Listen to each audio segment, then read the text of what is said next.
Hi, folks. It's Julian Gorback, Dr. G, and welcome to my talk on basic audio storytelling structure.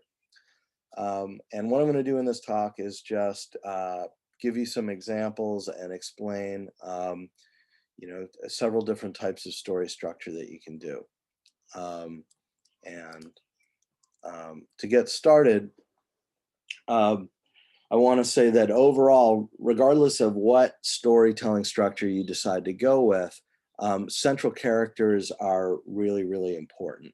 Um, there's an old saying in writing fiction that plot is character. And what this means is the whole arc of the story is really carried and understood to us as the audience through what happens with the characters, particularly with the central character. Now, along the way, that central character often meets other characters, and they also are really important in terms of the storytelling. So one thing to really keep in mind is, when you think about your sources in your stories, which is what we call these folks a lot of times, um, think about what their roles are. Are there certain ones that are calling balls and strikes that are essentially the referees that are kind of telling us or telling the main character uh, which way to go, what's right or wrong? And are there mentors that help guide that character?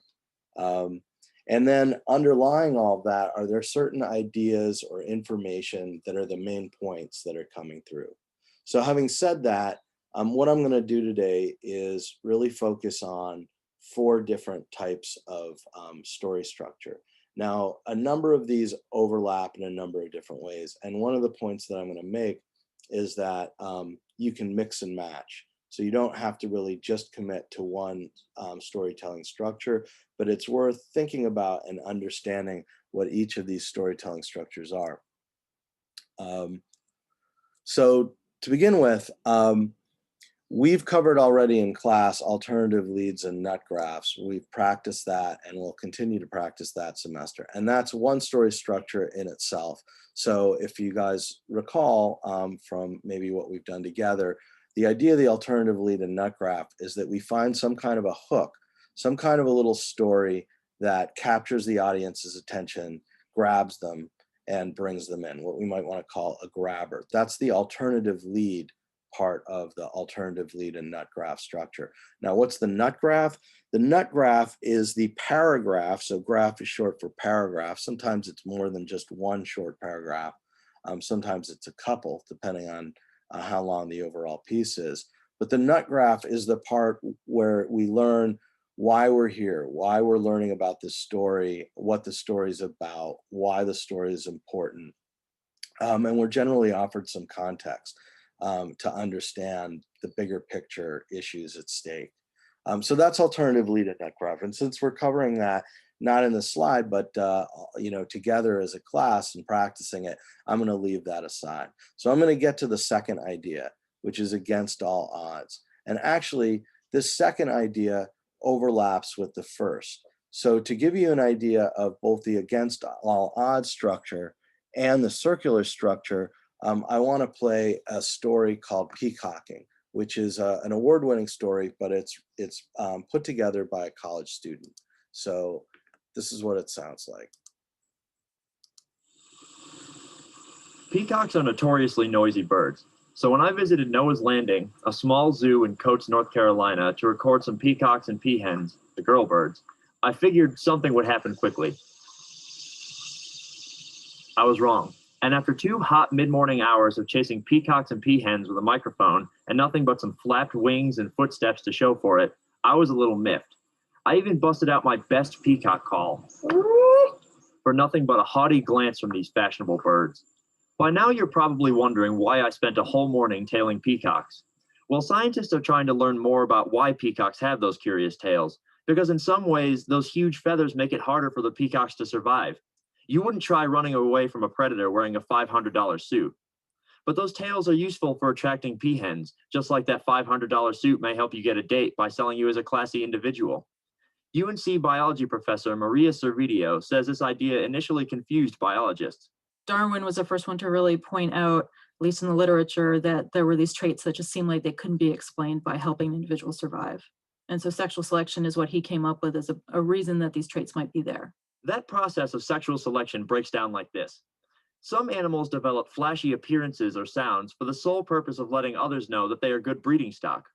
When peacocks fan out their feathers, they're saying to the peahens, "Hey, you should mate with me because I've got a huge tail."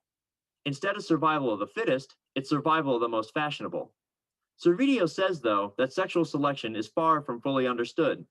We get the peahens like big peacocks, but we don't get what the peahen thinks she's getting from all those broad feathers. If females are preferring a certain kind of male, do they get anything specific from it? Do they get direct benefits from the male, or could there be indirect benefits like they're actually inheriting for their children? These questions are difficult to answer for certain, but a good place to start is to find out exactly what the peahens seek out in a mate. That's where Purdue University postdoc Jessica Yorzinski, who studies peahens, comes in. During her dissertation, she was fascinated by eye tracking technology, which allows researchers to see exactly what someone is looking at. They thought it'd be a great idea to put it on the heads of birds to see what it is that they're looking at. That's right, peahen vision. Yorzinski and her team are the first to study mating behavior in this way. She spent months wrangling peahens. So the strategy is to corner them in within a room of the cage, and I've gotten to the point where I can just catch them with my hands. So if Attaching a helmet camera and a transmitter backpack, with Velcro and strapping on the backpack underneath their wings. putting the peahen in a pen with peacocks, And we already have 2 males set up in a cage that are ready for. and seeing what the peahen sees as the birds do their thing. Yorzinski talked me through a video of a peahen checking out a peacock. So I'll press play now. So the female starts off from behind the male, and as she approaches, she looks at the lower portion of his train as well as those wings that were shaking up and down.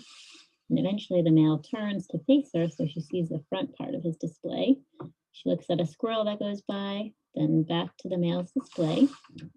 And you can see that most of the gaze is directed on the lower portion. She looks back to where the squirrel was. It's not there anymore. Looks back to the male. Overall, Yorzinski saw the peahens focused on the peacock's lower feathers, which she believes is because the peahens will check out the top feathers from far away and save the lower ones for a closer look. She's currently expanding her study to include how peahens looked at clipped feathers and their predators. She's even putting eye trackers on the males to figure out what they look for. Which brings us back to Noah's Landing. The peacocks were not impressed by my blue jeans, hiking boots, and microphones, but after playing a YouTube clip of a peahen's call, the boys livened right up, calling and running and puffing up their depleted feathers, which they lose outside of mating season. Even so, the resident peahen seemed uninterested and continued walking and eating bugs, demonstrating how complex the biology of a single feather can be. In Coates, I'm Daniel Lane. Okay, so there's a couple of things I would draw your attention to about this. One is that one way to look at the structure and the way that that Daniel Lane put his story together is that he is the sort of the central character there, right? And we're given an idea of what his dream or what his goal is right from the beginning, and that of course is to capture the sounds of the peacock call. But you know, he confronts these obstacles, right? He can't get the peacocks to pay any attention to him. So then he goes about learning from the experts what attracts the peahens, and what about the peacocks is so attractive.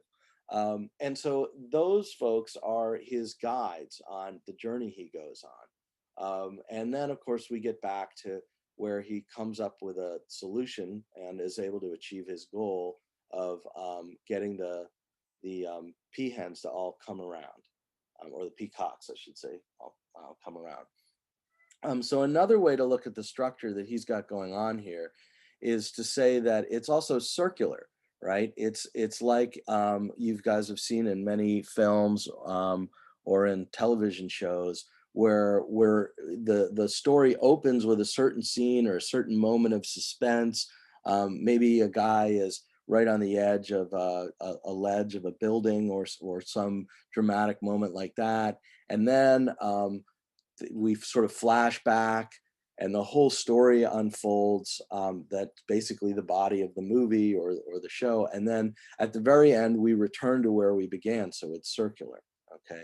So those are two of our really our five types of story structure: against all odds and circular. And you can see not only the way the sources play a role in the storytelling here in terms of being guiding this guy through his journey, but also the way that natural sound is used for actually a device of the storytelling. So the sounds of the calls of the peacocks and also of the nature when that guy is out in coats trying to attract the peacocks.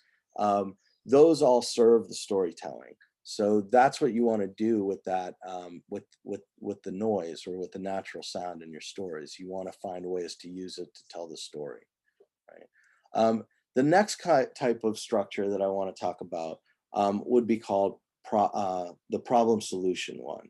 So there's an issue, there's a problem, and maybe we see it through the eyes of an individual first, but we maybe also understand it as a broader social or community problem.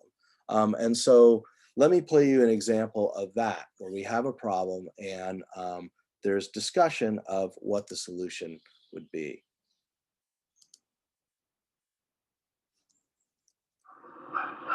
Jose Alvarez has rented his house in Colwood Acres just outside of the Raleigh city limits for 4 years. He lives here with his sister, her 3 children, and 2 small dogs. But they don't trust the well in their front yard. We don't drink water from there. We don't cook from there. We just use it for showering, washing clothes, washing dishes, and that sort of thing. And when he and his family brush their teeth, they do so carefully. Don't swallow because we don't know what it may or may not do. Since Alvarez has been living here, the Environmental Protection Agency tested the water twice. Both times it came back positive for chemical contamination. The water comes out surprisingly clear. It doesn't have no bad taste to it. Empty water jugs and bottles litter Alvarez's kitchen. They show how much bottled water his family goes through. A couple of cases a week, yeah, about 8 cases a month or so. Though Alvarez says bottled water is expensive, It's a lot cheaper than having to go to the emergency room with stomachache. the Alvarez family is not unique. There are dozens of homes with contaminated wells in Wake County, even though it's one of the most modern and prosperous counties in North Carolina. In a new study, UNC public health professor Jacqueline McDonald Gibson tested 57 wells and homes that don't have access to municipal water. There was a high prevalence of microbial contaminants in their drinking water. And she says those contaminants could indeed land residents in the emergency room with severe stomach issues. In these particular communities, they have about a 25% higher risk of ending up in the emergency department for that kind of an illness. McDonald Gibson says some of the homes with contamination are literally just a few feet outside the limits of cities such as Raleigh and Cary. She says cities should extend their water lines. But Wake County Commissioner John Burns says that's costly. That can be a charge of some $10,000 on some of that property, which would need to be paid off with property taxes, which could cost people their homes, and we don't want to do that.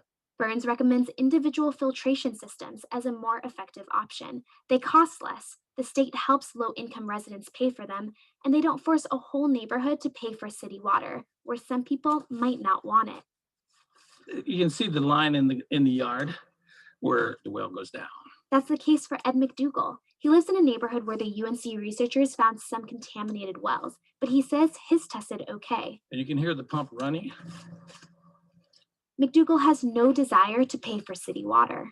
I trust my well water because it's been there, been drinking it for 40 years. I've had no issues related to it. McDougall says he tests his own water every year, but McDonald Gibson, the UNC researcher, says many people don't. So they don't know what's coming out of their faucet. In Wake County, I'm Jessa O'Connor. Okay, so what we hear there is the initial problem, and that's presented to us. We're brought into the scene with the dog barking and the sound of water, and of course the sound bites of Jose Alvarez. And so Jose Alvarez's problem we quickly understand becomes the problem for Wake County, which is this issue of contaminated water. We then have the UNC researcher who's the expert, who explains both what the problem is and also what some of the challenges are to solving it. We then hear from the county commissioner of Wake County, who basically lays out for us some possible solutions. And then we hear kind of a different version of problem solution through that individual resident who tests his own water. So we're at least given some ideas of what the cures and what the costs would be. But this is the basic structure of the problem solution type of narrative. Now, one thing I'd want to point out is that in a lot of ways, I could just mix my words around and I could be describing the central character, dream, vision, obstacles, lessons learned, right? The central character might have been Jose Alvarez in this case. But what's less important than the names we give all of these things, than just being able to think about these stories in different ways and have that be useful to you in terms of how you organize or structure the stories that you want to tell, depending on what kind of a story you want to tell, right? And then, this one I don't think really needs an example or even necessarily much explanation, but it's the idea of a beginning and a middle and an end, right? And that you follow the story just as the way it unfolds in time. So what one thing happens after another thing happens. And the struggle and seesaw, this idea is, again, that if you think about the previous two examples, the beginning maybe presents us with a challenge or a problem. In the middle, we see a back and forth about trying to solve that problem, what some of the solutions might be. And then finally, there's some kind of a resolution, okay? And that's pretty much it. Again, you can mix and match these. The whole idea of this talk was just to give you ideas of what some of your options are for story structure. And I hope this was helpful. Thank you very much. And that's it.